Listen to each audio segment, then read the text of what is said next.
A tecnologia já não é mais o futuro. Ela decide como trabalhamos, compramos, estudamos, cuidamos da saúde e até como nos relacionamos.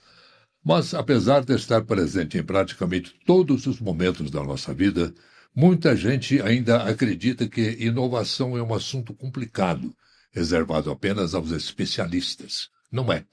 O objetivo da Conexão MTI é justamente registrar por alguns momentos que existem pessoas com coragem para empreender e soluções capazes de melhorar a vida de todos nós. Preste muita atenção nessa história que nós vamos contar a partir de agora. Durante décadas, uma carreira sólida e um grande banco representavam estabilidade, prestígio e segurança.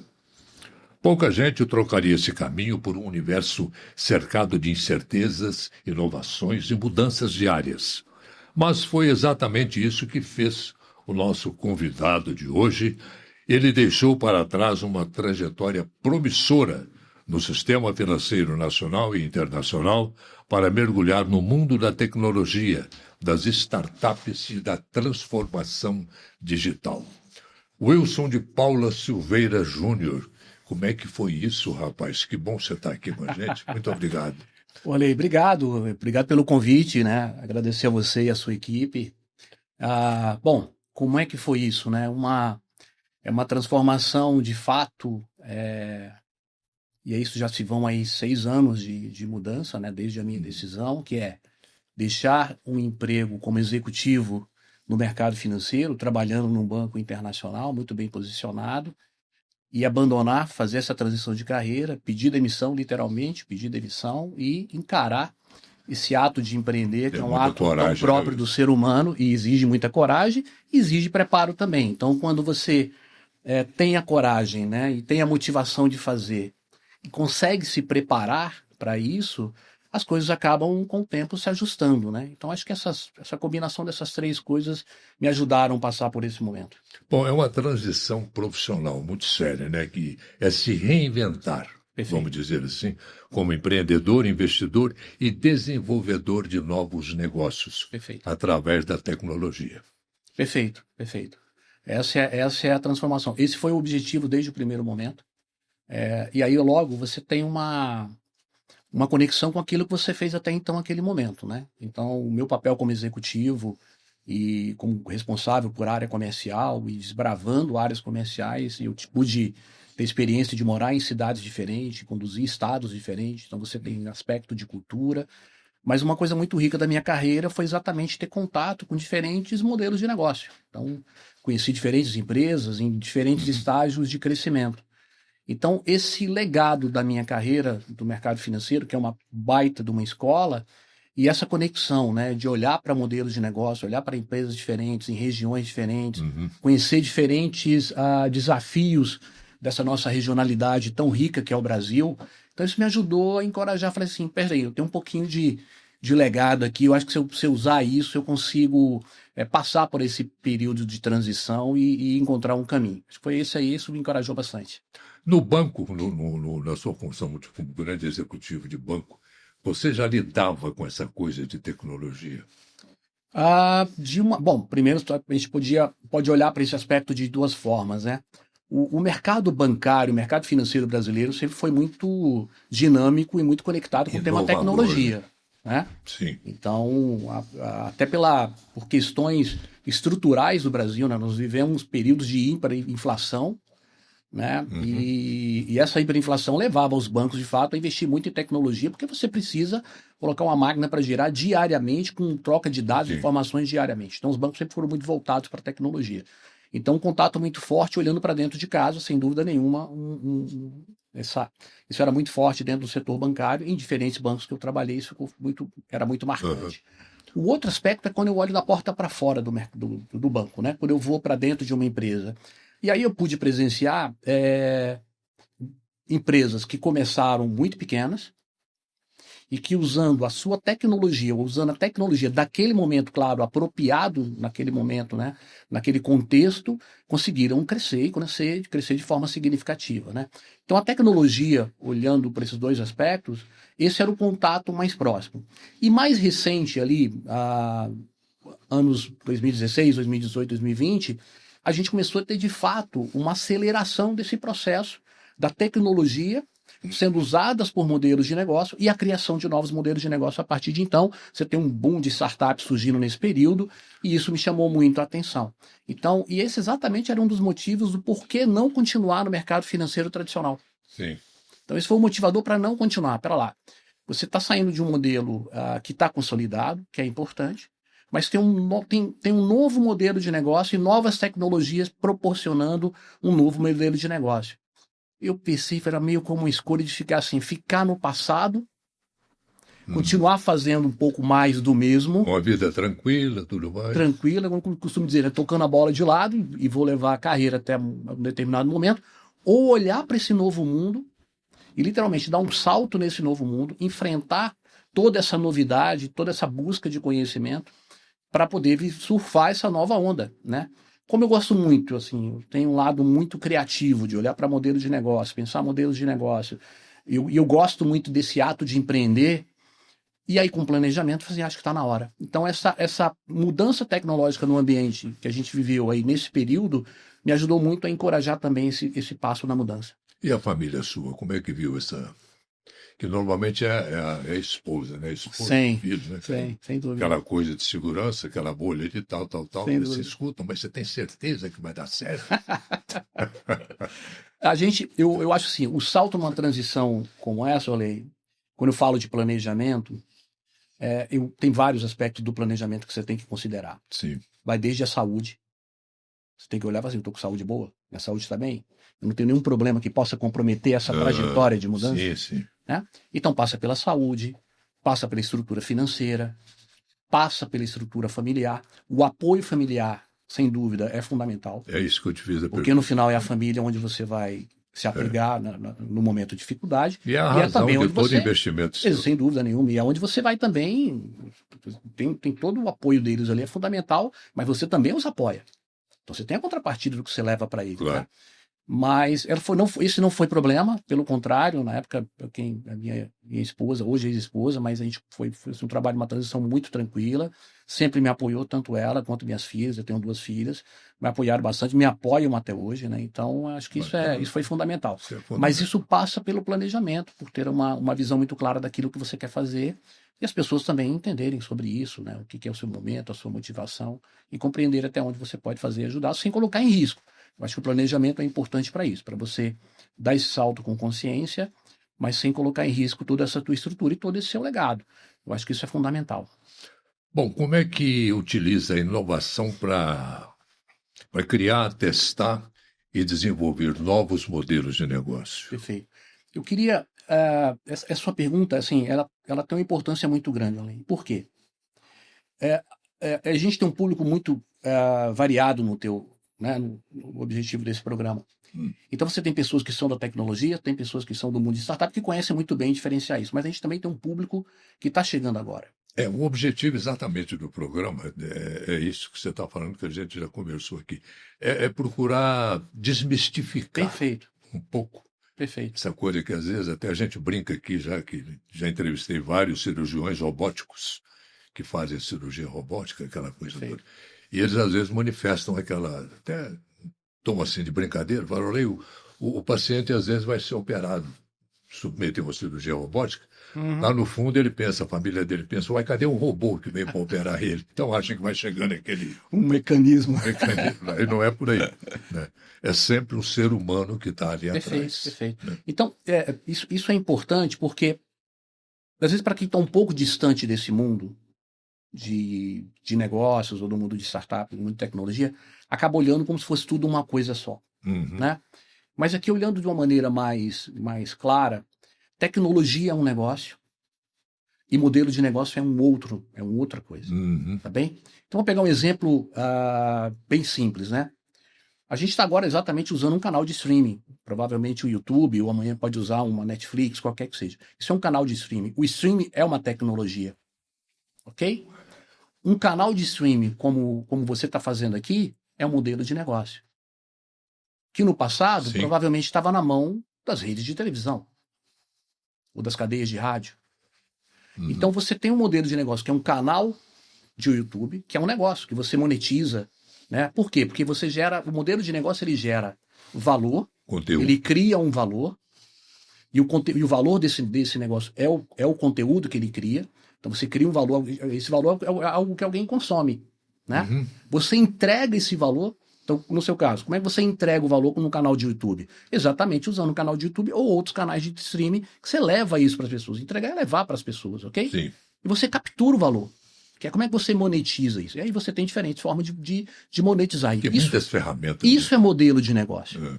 O streaming, que é onde vai o sinal, onde vai a tecnologia que esse vídeo vai ser transportada, essa é a tecnologia. Então, a separar e entender essas duas coisas, ela é fundamental.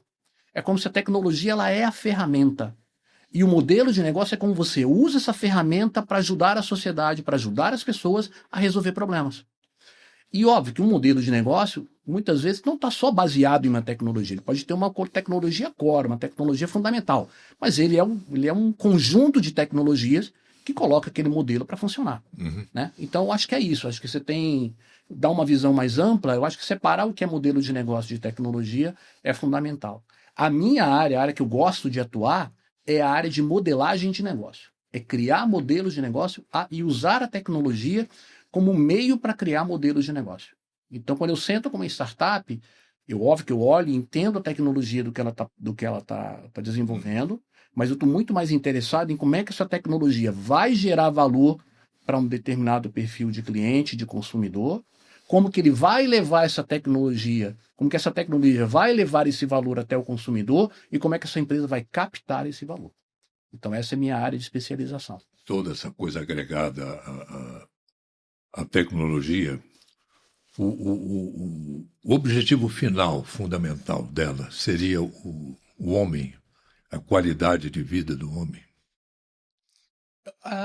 Eu acho que sim, essa é uma afirmação que, sem dúvida, a gente pode fazer. É que a gente está falando aqui de negócio e tal, mas o negócio, de qualquer forma, ele redunda lá no humano, né? Sim. No ser humano. Sim. É uma questão de Perfeito. faturamento, de dinheiro, de essa coisa toda. Se você olhar para a inteligência artificial como meio para solucionar problemas, sem dúvida isso é uma finalidade dela. Né? Como é que eu uso algo chamado uma tecnologia ou um conjunto de tecnologias que eu chamo de inteligência artificial, como tem a automação, né? Como tem a robótica, para criar, como você deu o exemplo da robótica na saúde, para criar soluções para alguém consumir essa solução, para resolver um problema. Né? Então, acho que sim, sem dúvida nenhuma. A tecnologia, ela parte... E você tem dois caminhos. Né? Dificilmente uma tecnologia ela nasce por si. Geralmente, uma tecnologia ela vem de uma pergunta antes, né? Que problema eu quero resolver? Óbvio que às vezes a solução que surge ao se desenvolver uma tecnologia, ela é aplicável à solução de outros problemas. Ela não precisa ficar restrita à pergunta original. E a gente tem vários exemplos disso, né? No mundo da tecnologia. Soluções que são criadas para uma determinada finalidade e depois a sua aplicabilidade ela pode ser aplicada em diferentes outros modelos de negócio, etc. Eu conversei outro dia por telefone com o Dr. Roberto Botelho, que inclusive eu devo entrevistá-lo aqui na próxima semana. E ele é um aficionado de tecnologia. Ele é cirurgião cardíaco, aquela coisa tudo, está morando nos Estados Unidos agora, uma boa parte do tempo. E ele manifestou uma preocupação quanto ao crescimento da IA, da tecnologia, essa coisa toda. E, professor Lei, vai acabar substituindo o ensino formal no modelo que está hoje. Como é que você vê isso? Bom, eu acho, quando eu olho para a inteligência artificial, eu gosto de pensar da seguinte forma. Como ela é muito abrangente, né? A gente olha IA, mas se você olhar os modelos, as aplicações, ela é muito abrangente, ok? Então eu costumo dizer o seguinte, a gente nem pode superestimar o impacto do que ela pode causar, principalmente no curto prazo, né? Porque vira aquele meio uma catástrofe do que vai acontecer, vai acabar com o emprego, isso e aquilo, ok? Então acho que a gente tem que ter uma cautela em medir, em não superestimar o impacto, mas tem uma coisa. Tem que saber surfar. essa catástrofe. Né? Exato. A gente tem que saber entender, explorar, né, para evitar essa visão de alto impacto e superestimar esse impacto. Mas também a gente não pode subestimar o seu potencial. Então, é um jogo de equilíbrio entre qual o tamanho do impacto que essa tecnologia pode causar e tentar chegar o mais próximo de uma visão realista disso. E a mesma forma, eu não posso subestimar. E qual é o potencial? É esse ponto de equilíbrio é que a gente vai poder enquadrar um pouco mais essa tecnologia nesse momento, que tem muita coisa surgindo. A gente está naquela fase nebulosa, né? Você tem uma neblina, você tem uma série de movimentos acontecendo, então, mas está ainda muito nebuloso. Se você fizesse isso, retroagir um pouco, é o que aconteceu quando veio a internet há 40 anos. Todo mundo sabia o que era, mas estava todo mundo assim, vai acabar, não vai, o que vai acontecer, vai destruir emprego, e muitos negócios estão lá, a vida continuou. Eu acho que é a mesma coisa na IA, ainda tem essa nebulosa. Mas também, se você mergulhar, você vai encontrar muitos caminhos. Especificamente, voltando na tua pergunta sobre o tema da educação. Eu acho que até o momento atual, ele desafia os modelos de educação. Não necessariamente e somente a inteligência artificial. Sim. Mas de um modo geral. A sociedade não é a mesma de 40 anos, isso está muito claro. Eu acho que a velocidade com que a tecnologia vem imprimindo e vem trazendo para a sociedade, ela vai permeando diferentes movimentos. Ela permeia a cultura, ela permeia o ambiente de negócio, ela permeia o ambiente político e, obviamente, ela permeia o ambiente educacional. Então, a pergunta que eu me faço é: será que hoje os nossos modelos, a nossa política educacional está coerente com o contexto tecnológico que vivemos? Uma suposição, uma hipótese minha. Acho que não. Não tenho o nível de profundidade como tecnólogo nessa área ou como pedagogo, etc. Mas eu acredito que não. A minha sensibilidade é que não. Então, para mim, ainda é uma hipótese. Eu acho que a gente precisaria olhar para isso, né, ter um olhar de cima, um overview e pensar, poxa, peraí, para onde as coisas estão caminhando, para onde a gente vai levar. Então, essa estática no modelo de educação, ele me preocupa. Porque você pode olhar para um curso determinado e falar assim, mas esse curso ainda faz sentido formar pessoas nesse tipo dessa cadeira? Ainda faz sentido formar gente para esse... Mas qual a quantidade que eu preciso de pessoas para esse mercado? Mas será que não tem uma demanda latente do outro lado que eu não estou formando? E quando eu não estou formando, eu estou abrindo oportunidade para que outros países e outras culturas ocupem esse espaço que eu poderia estar ocupando no Brasil. Então, eu acho que precisa sim olhar para isso, um olhar crítico, mas crítico no sentido de olhar com seriedade e questionar e experimentar também. Você fez uma colocação interessante que me abriu espaço aqui para uma pergunta. A questão da mão de obra, da utilização da inteligência que nós temos aqui em nosso país. Alguns dizem que está havendo uma evasão muito grande de cérebros nossos ligados a essa parte. Como é que você vê isso, dessa falta de oportunidade, às vezes, de avanço criativo do nativo nosso? Eu vejo com preocupação, em primeiro lugar. Existe isso. Existe. Né? Assim, os dados estão aí, né? Uhum. A gente tem uma capacidade acho que tem dois aspectos aqui. Um é a nossa capacidade de desenvolver talentos.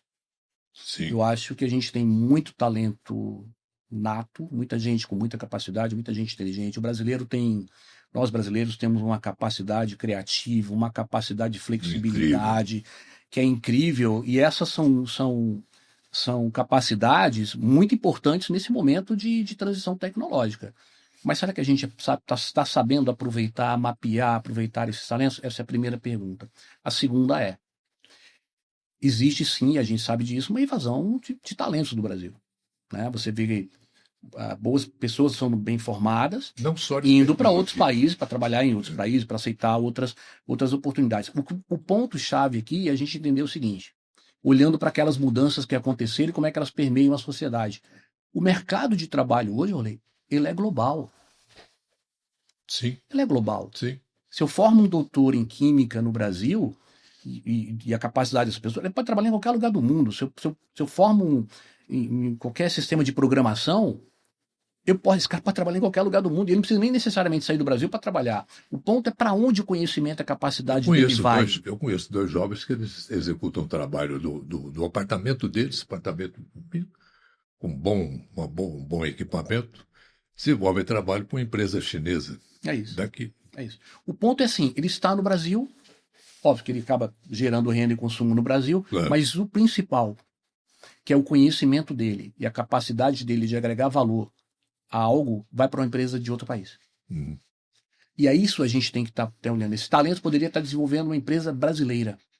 Então, eu acho que esse é um ponto que a gente deveria olhar com muita atenção, porque conhecimento, tecnologia é um ativo valioso e estratégico para qualquer país, para qualquer empresa e para qualquer país. Estratégico, né? Ele é um ativo estratégico.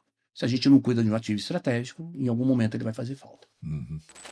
Crescer é sobre ter espaço para evoluir e se cercar das conexões certas. No Polo Tecnológico Sul de Uberlândia, o Area Offices entrega salas prontas e lajes corporativas de alto padrão, em um ecossistema que reúne tecnologia e inovação. Se você prioriza uma localização estratégica e um posicionamento que amplia oportunidades, venha conhecer o Area Offices, onde a flexibilidade acompanha cada nova etapa. Bom, você saiu de Brasília e veio para Uberlândia. Isso 6 anos atrás, né? Isso, 2018. Por que Uberlândia?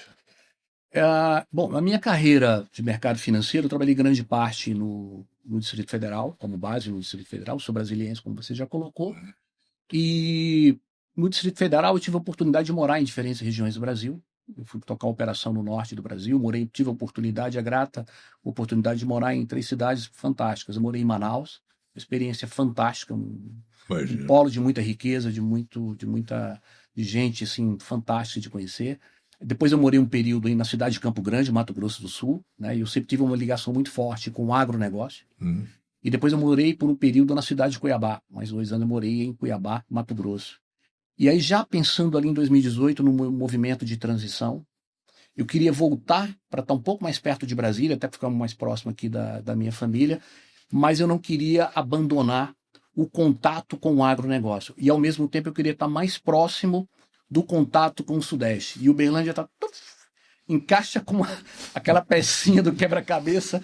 Encaixou. Como eu já estive aqui antes dessa decisão algumas vezes, li, claro, sobre o ecossistema da cidade, econômico, de tecnologia, etc. Assim, é Uberlândia que eu quero ir. A tecnologia pesou muito? Ainda não, nesse momento. Foi mais a diversificação de conhecimento, de manter todo o conhecimento que eu tinha no agronegócio e abrir uma outra frente de conhecimento. Na época, quando eu pedi para o banco para vir para cá, eles não queriam me levar para Goiânia. Eu falei, não, mas já fui diretor em Goiânia, não faz sentido eu ir para lá.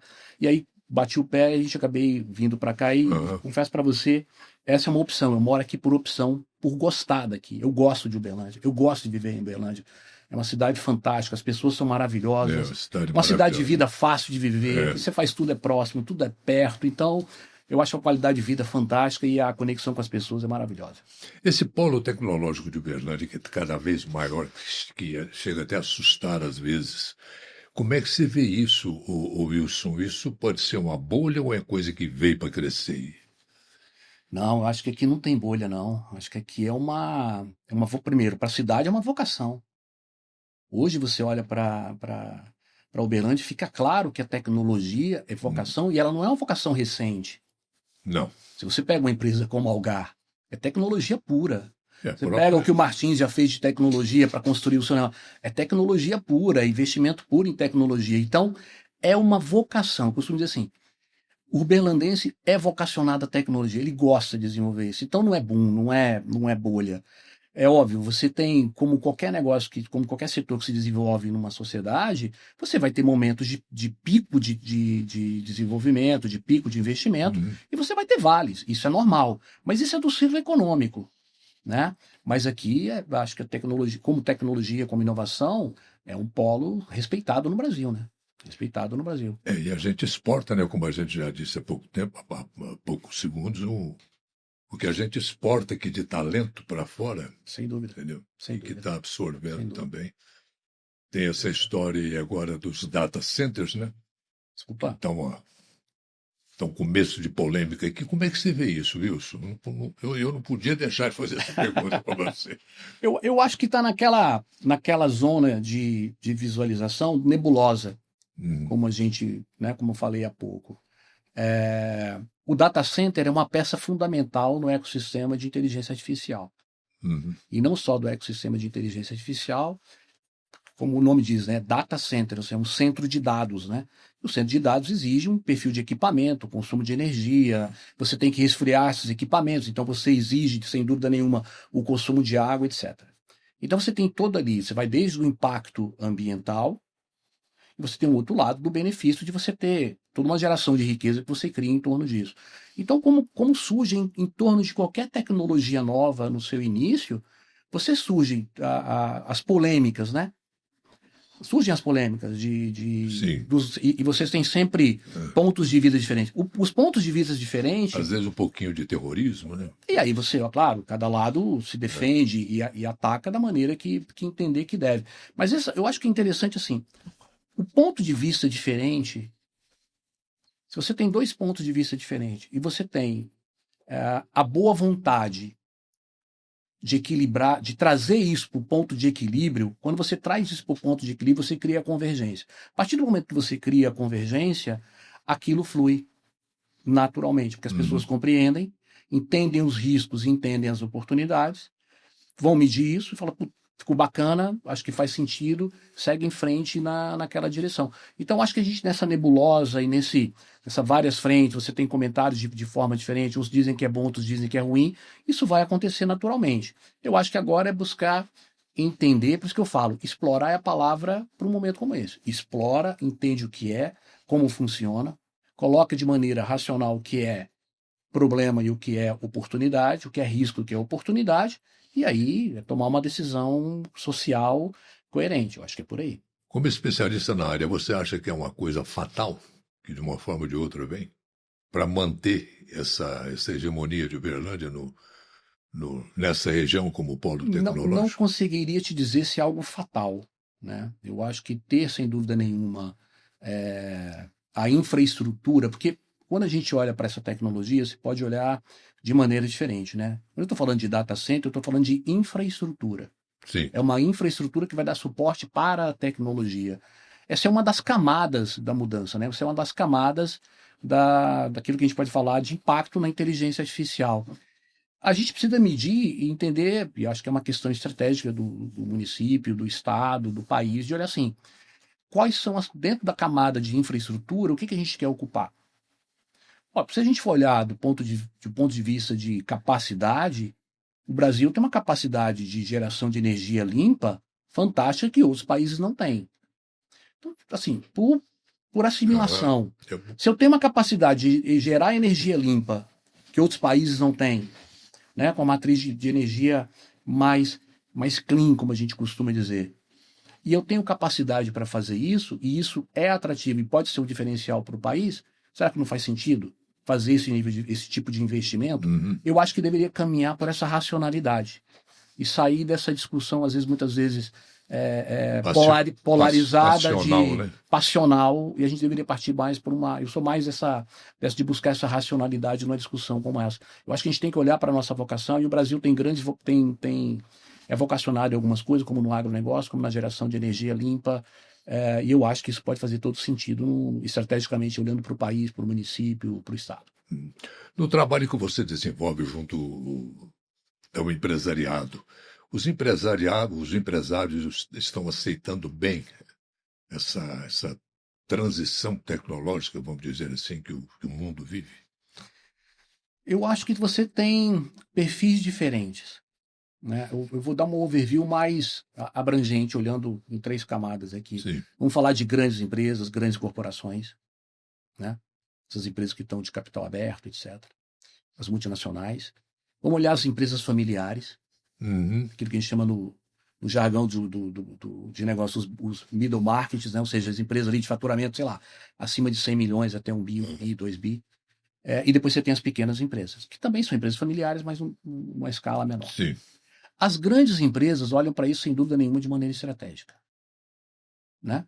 Se não olham, deveriam olhar. Mas, assim, na sua grande maioria, as empresas que eu acompanho, as empresas que eu compro ações dessas empresas como investidor, eu leio os seus reportes e vejo que está lá. O assunto é muito, muito bem tratado, muito bem consolidado, é pauta de governança, é pauta estratégica, isso está muito claro.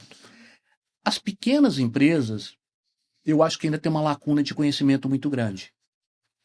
O pequeno empresário, e eu sou um pequeno empresário, ele pensa pouco no estratégico e investe muito tempo no dia a dia, naquilo que a gente chama do operacional. Do fim do mês, né? Não, ele vive o dia. Então, assim, grande parte do tempo dele, como a gente costuma dizer, é dedicado a abrir a lojinha e fechar a lojinha, todo dia. E essa é a vida dele, e não tem nada de errado nisso. A vida como ela é.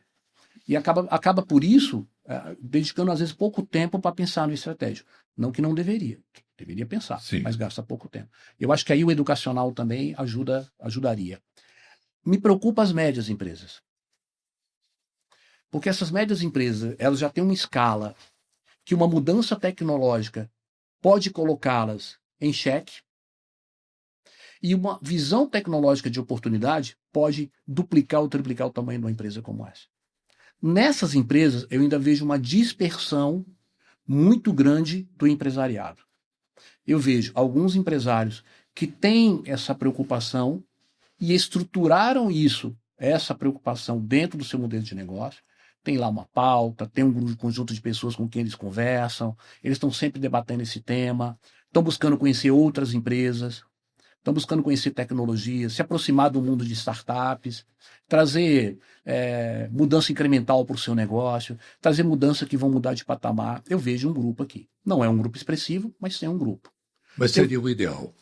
Sim. Esse no mínimo, você tem que ter um contato. Esse é o modelo ideal, seria. Para as 10 empresas. E você tem uma lacuna de pessoas ainda que não têm, se preocupam, estão naquela fase.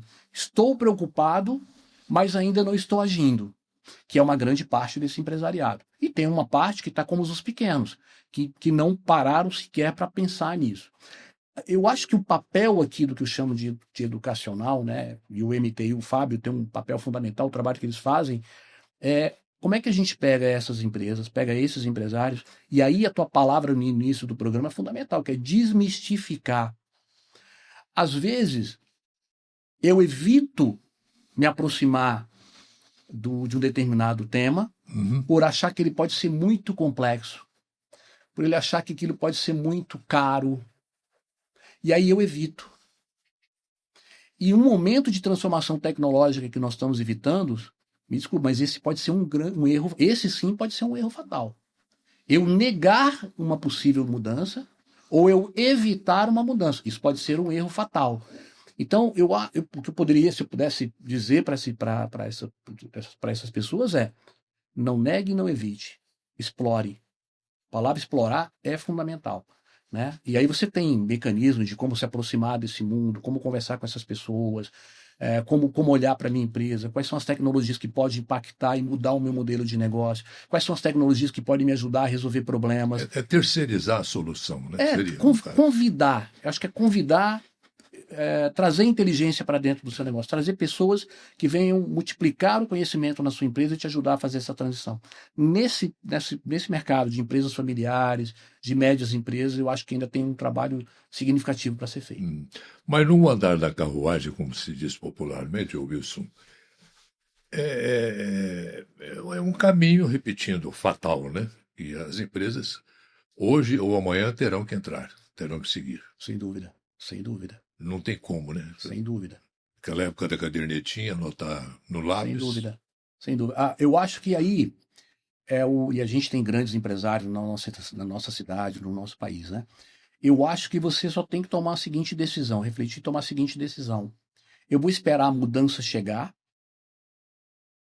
e ser empurrado a fazer a mudança, e fazer a mudança por necessidade, ou eu vou liderar o processo de conhecimento e adaptação à mudança na minha empresa. Essa visão muda completamente a maneira como essa empresa vai atuar. Sim. Que literalmente, você pode ser proativo ou reativo. Né? Eu acho sem dúvida nenhuma, e a gente conhece no mundo do negócio, todas as histórias, né? As empresas que em algum momento fizeram a opção de serem reativas, no final de contas elas fracassaram. A história está aí, a literatura de negócio está aí para mostrar diferentes exemplos de empresas que decidiram ser reativas e fracassaram. Na outra ponta, a literatura está aí para mostrar uma infinidade de empresas que foram proativas, encararam a mudança, exploraram e superaram e cresceram e seguiram em frente. Então, acho que nesse fato aqui, acho que a história nos ajuda. As empresas, o empresário às vezes pensa, mas é muito caro mexer com essa tal de tecnologia.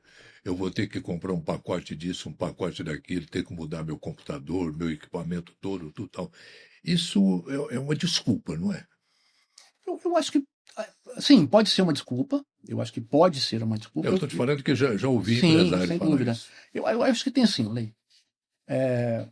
Como empresário, você também olha às vezes para. Vamos pensar em motivação, né? Motivação de um empresário. Sim. Às vezes o que aquela pessoa quer é ficar como está. Eu falo, não tem certo nem errado. É o que ele deseja. Eu quero ficar com a minha empresa do tamanho que está, trabalhando do jeito que eu trabalho. Eu não quero crescer, eu não quero avançar. É isso aqui que eu quero. Talvez para um empresário como esse, não seja nenhum absurdo. É o que eu quero, segue em frente. Como eu falo, não tem nada errado. Mas, se você tem uma visão, e se você está motivado a fazer com que a tua empresa permaneça, cresça, se você quer deixar isso como um legado para a tua família, se a tua família está envolvida nisso, você quer de fato continuar e quer deixar essa história, né, e seguir em frente, aí negar o evitar, aí é um problema.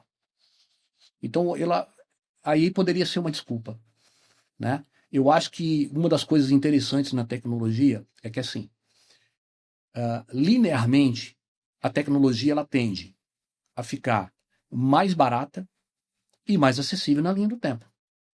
Isso é a coisa mais normal do mundo. A gente tem notado isso, né, nos últimos anos. Você pega qualquer exemplo. Vamos pegar na nossa geração. Quando veio o primeiro telefone celular, pouquíssimas pessoas conseguiam comprar um telefone celular. E era um negócio inacessível, porque você tinha que entrar com... inclusive para portar. Até para portar, então, era inacessível, né? Hoje é um equipamento, você tem um equipamento desde o mais barato, tem um equipamento mais sofisticado, mas você escolhe, mas ele é acessível. E assim com outras tecnologias, né? Tem vários exemplos de outras tecnologias. Então, eu acho que depende muito dessa visão de você olhar em que momento eu tenho essa possibilidade de acessar essa tecnologia. Por isso que explorar é importante. Porque se eu evito, eu não entendo. Se eu não entendo, eu não sei medir até que ponto eu consigo avançar ou não. E nem sempre a solução e a tecnologia, ela é cara. E aí a inteligência artificial tem um impacto fundamental, porque ela nos últimos meses, ela reduziu bastante o custo de algumas coisas. Vou pegar um exemplo assim, sem citar números. Mas você pega, por exemplo, no pico da pandemia, desenvolver um aplicativo ou construir um site para a sua empresa era caríssimo. Você levava tempo e dinheiro. Hoje você faz isso dividido por 10 o custo, talvez por 15, e você faz isso em 2, 3 dias. E você faz isso em 2, 3 dias, você põe um aplicativo no ar, você põe um site no ar. Óbvio, você tem que fazer os ajustes. Mas em 2, 3 dias você coloca isso por 1/10 do custo que era em 2020. Nós estamos falando de um lapso de 6 anos. Então, olha como é que essa tecnologia vem trazer.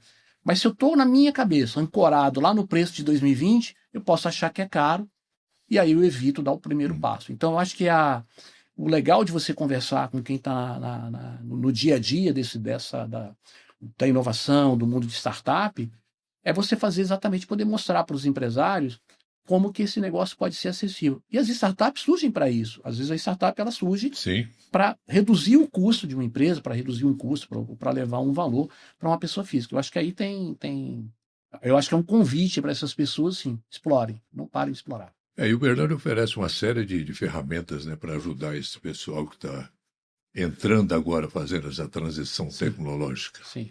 Tem cursos, tem escola, instituições mesmo que ajudam, tipo o MTI, que está aqui, que ajuda. Sim. Bom, aquela pergunta que sempre me pedem para fazer. A inteligência artificial vai substituir empregos? Vai acabar com o emprego? Eu acho que algumas funções, sem dúvida, perdem a sua necessidade. Isso é inevitável. Né? Quando eu falo de emprego, faz posição empregada, eu acho que ela não vai extinguir. porque ela cria outros. Então ela só vai mudar de posição, né? E a gente também, a história mostrou isso o tempo inteiro, né? Então eu acho que ela extinguir emprego, eu acho que algumas funções naturalmente acabam. Então vamos pegar um exemplo da nossa geração, vai. Eu fiz curso de datilografia. Eu também. A também. SDFG.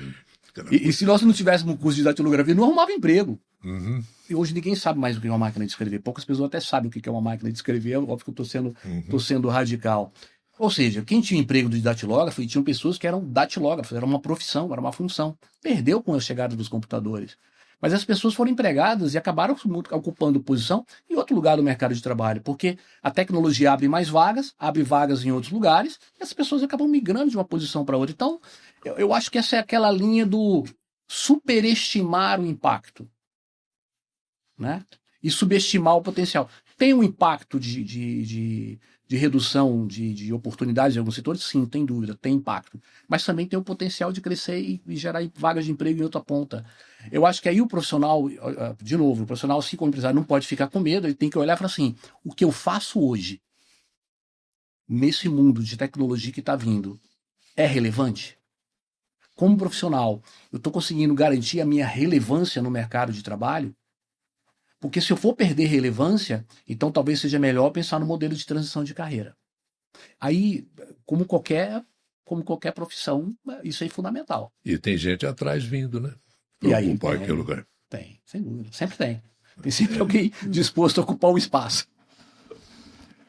Você estudou finanças comportamentais na Universidade de Chicago. Por que pessoas inteligentes continuam tomando posições ruins com dinheiro? Eu vou responder da maneira mais simples. Porque é gente.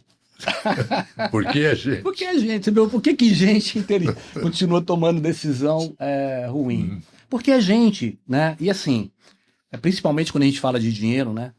No nosso dinheiro, principalmente.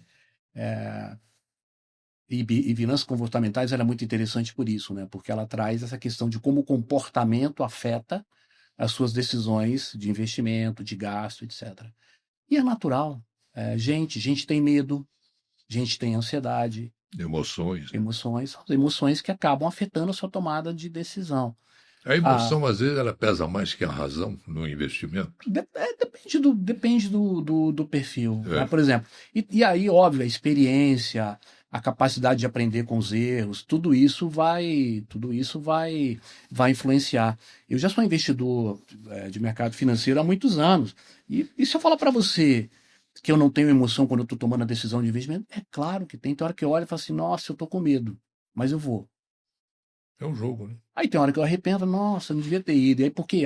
Aí eu paro para analisar, assim, nossa, eu acho que eu esqueci de olhar essa lacuna aqui. Eu deveria ter olhado isso aqui foi o que me fez também perder recurso, dinheiro nesse investimento. E o contrário é verdadeiro. Às vezes você vai de uma maneira racional e o negócio vai exatamente pensado da maneira que você pensou, acontece. Então, porque é gente, e gente tem emoção. E onde tem emoção, você pode tomar boas decisões e más decisões. Não tem, isso é inevitável. Isso é inevitável.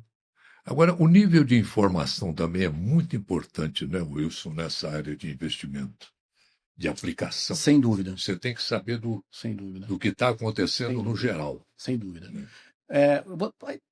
Mais uma vez, vai depender daquilo que você... Para saber como é que está aquela ação, como é que está aquela empresa. Vai depender do nível de profundidade que você quer e que papel que você quer ocupar como investidor, né? Você quer estar ali um investidor básico daquilo que você quer fazer, cuidar um pouco do seu dinheiro, deixar seu patrimônio, né? Você pode terceirizar essa informação, mas se você quer estar no dia a dia, operando diretamente, né, fazendo negociação diretamente, isso exige muita leitura, ouvir muito podcast, ouvir muitos especialistas, compartilhar muita experiência, participar de fóruns específicos, ter acesso a informações específicas, acompanhar as empresas, isso exige muito estudo, muito estudo. O brasileiro, você acha que ele empreende por empreender ou por necessidade? Ou pelos dois? A necessidade... acho que tem uma frase, a necessidade é a mãe de todas as motivações, né? Então, a necessidade, ela impulsiona. E a necessidade, ela tem níveis diferentes, né? Porque ela pode ter uma necessidade financeira, econômica. Eu preciso empreender porque eu preciso viver, preciso ganhar dinheiro para comprar o pão de amanhã. Então, a necessidade eminentemente básica da pirâmide de motivação,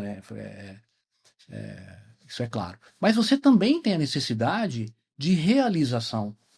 Então, no meu caso, quando eu deixei o mercado financeiro, fui estudar melhor os modelos de finanças descentralizados, né, como são modelos de BTG, XP, etc. E depois, com meu sócio, o Paulo, nós montamos a OPA. Para mim, ela não era uma necessidade financeira, era uma necessidade de realização, montar o meu negócio, ter o meu negócio. Ser empreendedor e ter o meu negócio para, a partir daí, realizar todas as minhas ideias e colocar em prática todo o meu conhecimento. Então, depende, a necessidade ela pode ser de realização, ela pode ser econômica. No final, acaba tudo sendo necessidade. O importante é você se conhecer e falar assim, por que eu estou querendo empreender? E às vezes é uma combinação das duas. Eu quero ganhar dinheiro, e eu também quero me realizar. Então acaba sendo um pouquinho de cada coisa, não tem uma resposta absoluta. Né? Sim. Bom, você fundou a OPA, né, em 2022, que é a OPA Soluções Financeiras, e depois, 2 anos depois, você fundou a Black Swan Portfólio e Projetos e Investimentos. Perfeito. Que funciona aqui em Uberlândia? Como é que é? Ambas aqui. A OPA é uma plataforma que conecta soluções do mercado financeiro e mercado de capitais. Ela facilita para os empresários o acesso ao mercado de capitais e mercado financeiro. Então, a gente tem na OPA, de um lado, uma série de bancos, fundos de investimento, securitizadoras que geram esses negócios. E, do outro lado, eu tenho um conjunto de agentes, de assessores que estão na plataforma, que ou eles distribuem esses produtos ou eles conectam. Nosso foco não é o investimento, nosso foco é crédito. Sim. Nosso foco é estruturação de operações de crédito e estruturação de M&A. Então, a gente tem um foco muito estrito no agronegócio e no mercado imobiliário. São 2 mercados que a gente olha com muito carinho, mas a gente tem operações na plataforma, já fizemos transações em diferentes mercados. O final é levar a solução para o cliente. São 2 mercados riquíssimos, né? Sem dúvida. E na nossa região, fantástico. A gente atua no Brasil inteiro, né? A plataforma ela acaba atuando no Brasil inteiro. A gente não tem limite territorial, até porque ela é uma plataforma aberta. Wilson, se você tivesse 1 minuto para convencer alguém que tecnologia não é bicho de 7 cabeças, o que você falaria? Vamos explorar. É isso, né? Eu acho que de fato, da maneira mais simples possível, dizer para essa pessoa que ela não tem nada a perder ao explorar. E isso é uma verdade. Você não tem nada a perder, explorar, ler um livro. Você perde alguma coisa ler um livro? Não. Ir visitar uma outra empresa, você perde alguma coisa? Não. Você vai investir seu tempo, pegar seu carro, sair da sua empresa, ir lá no MTI, bater um papo com o Rafael, sentar com alguém, tomar um café para falar sobre a sua empresa. Você vai investir um tempo, mas isso é investimento. Né? Mas você não perde nada. Saber ouvir também. Saber ouvir, ter humildade de ouvir. Né? Isso é fundamental, sem dúvida nenhuma.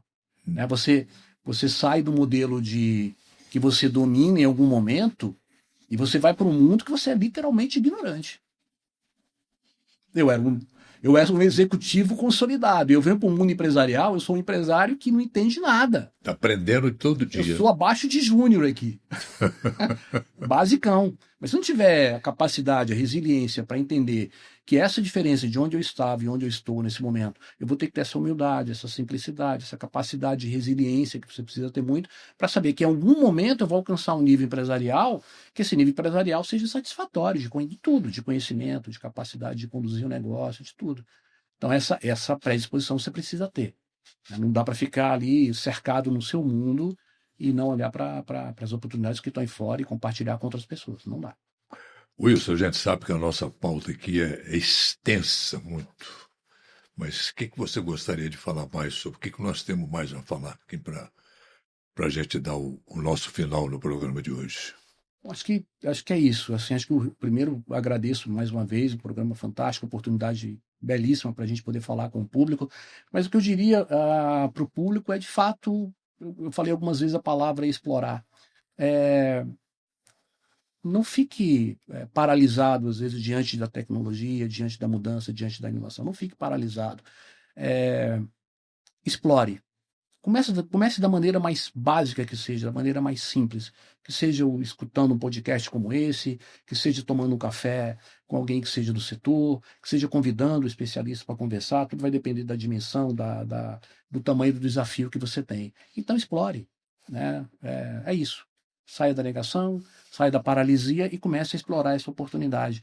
E aí você vai ver que as coisas são relativamente muito mais fáceis do que você imagina. E aí você vai passar por essa transição com sucesso. Muito obrigado, Wilson. Foi um prazer agradeço. muito grande Obrigado. ter aqui. Prazer meu. Tá?